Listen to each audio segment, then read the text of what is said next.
Today we are going to learn about discriminant. What is discriminant? D is equal to b square minus 4ac as it is written over here.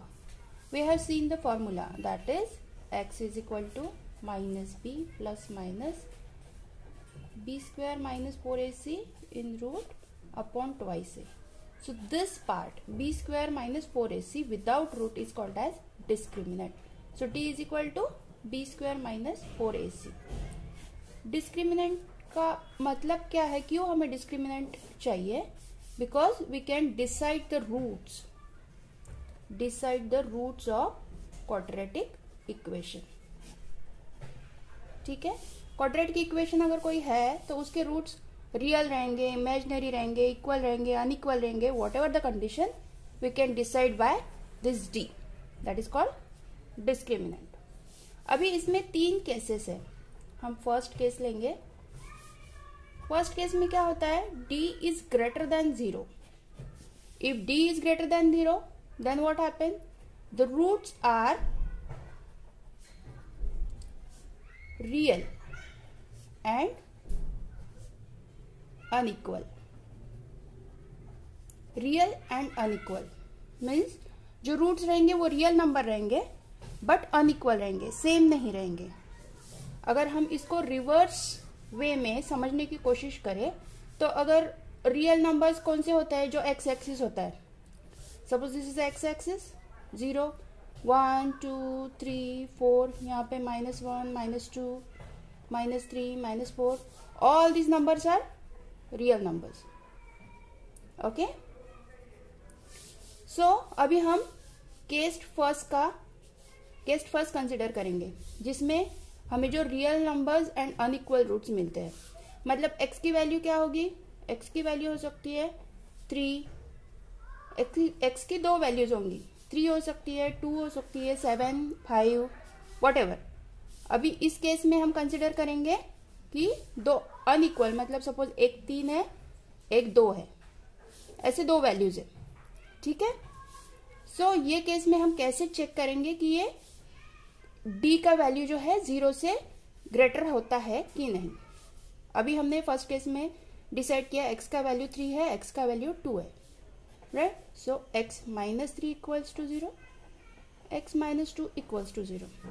अभी x minus 3 and x minus 2, इन दोनों का product कर ले तो क्या आएगा, x square minus 3x minus 2x plus 6 equal to x square minus 5x plus 6.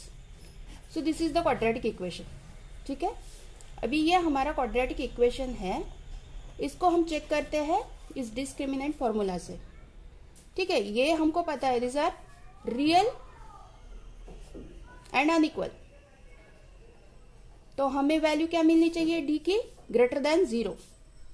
ठीक है, compare with standard form, ax square plus bx plus c equals to 0. What is a? Is 1, b minus 5, c 6. Formula b square minus 4ac. Put the values. Minus 5 whole square minus 4. A is 1, c is 6. 25 minus 24 is 1. D is 1 means d is greater than 0. So this is correct, right? D is greater than 0. Whenever d is greater than 0, then the roots are real and unequal. This is our first case. We have seen the reverse pattern. Suppose हमने जो roots है वो real and unequal consider करके d का value देखा तो वो greater than 0 ही आता है. ठीक है, now we'll consider the second case. So this is the second case. In second case what happened, d is equal to 0.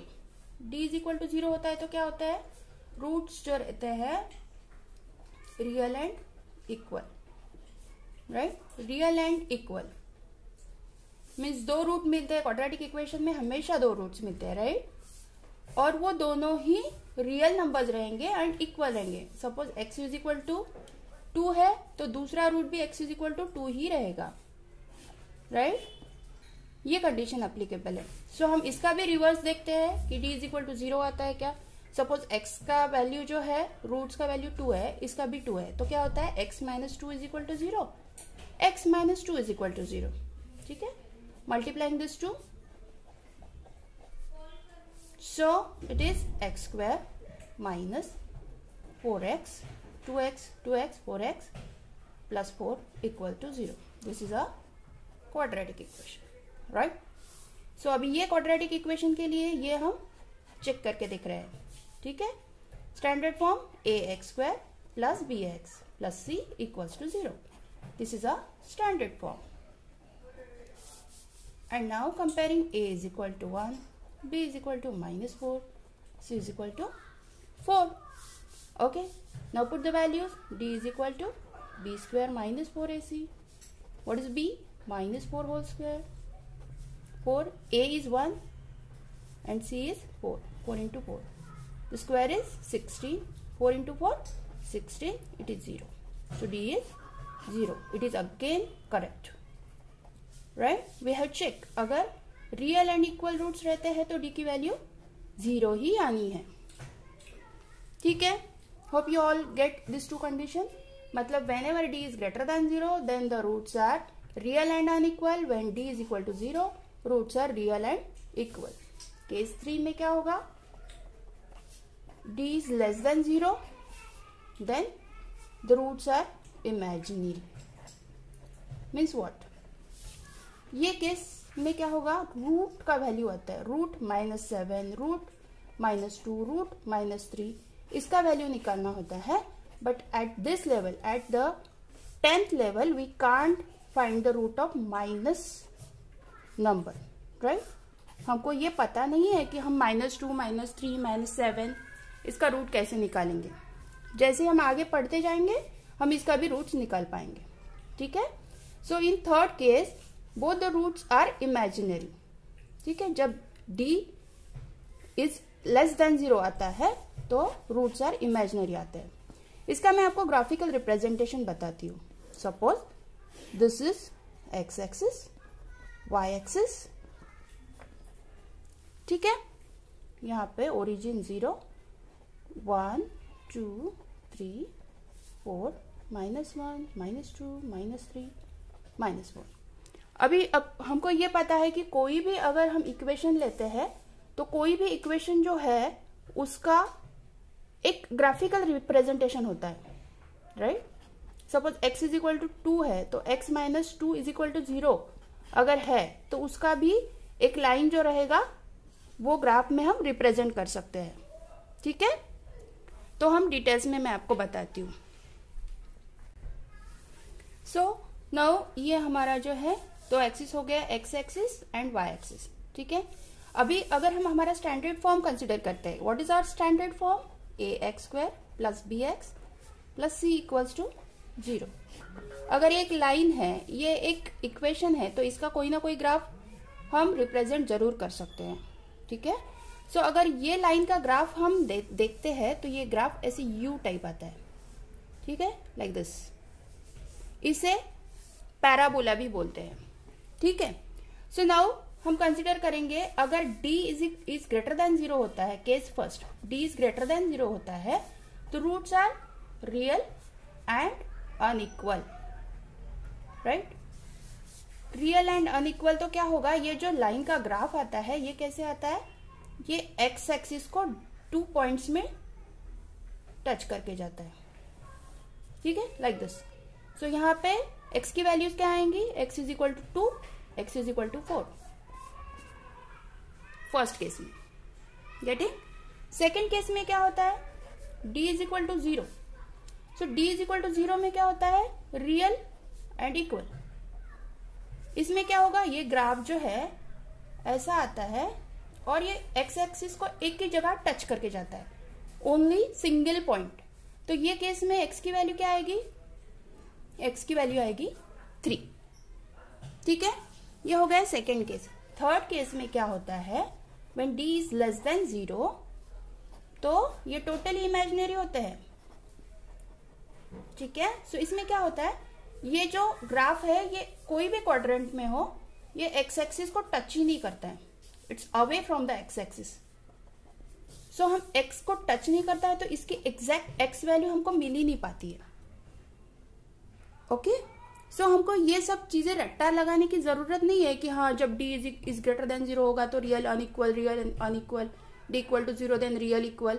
What is exact the concept behind that is this, when first case d is greater than 0 then it touches x-axis in 2 points. When it is d is equal to 0 then it touches x-axis only at 1 point, hence the root is 1, same number but real and equal. Okay, and when it is less than 0 then it is away from the x-axis and it is totally imaginary. So now the total concept of this discriminant is clear, right? You hope you understood all those things. Right, now we'll see one example so that we can understand in details. Okay, let's take one example. Let's take this example. This is the example again from ICSE chapter number 5, and this is the first example, that is 7x square minus 9x plus 2 equal to 0. This is a quadratic equation. Okay, now we'll consider it again. Compare with standard form ax square plus bx plus c equals to 0. What is a here? 7. B is minus 9. C is 2. What is your discriminant formula? B square minus 4ac. Put the values. B is equal to minus 9 whole square. Right? Minus 4. A is 7. C is 2. Okay. 9 ka square 81. Minus 4 into 14. 14 4 ja 56. So 81 minus 56 is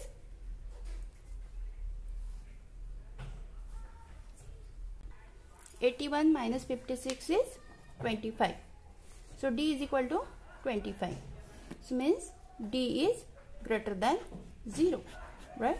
This is the condition. So what is when D is greater than 0? In first case. In first case. Then what is the answer? The roots are real and unequal. Right? For this equation, we have proved that D is greater than 0. Hence the roots are real and unequal. Hope you all understood all those things. The concept of discriminant, why we use it. To checking, for the checking purpose of the roots of any quadratic equation. Right? If there is any query or any problem, please feel free to comment me in my comment section and do practice. And thank you for watching my video till the end. Thank you so much. Take care till my next video. Thank you. Bye bye.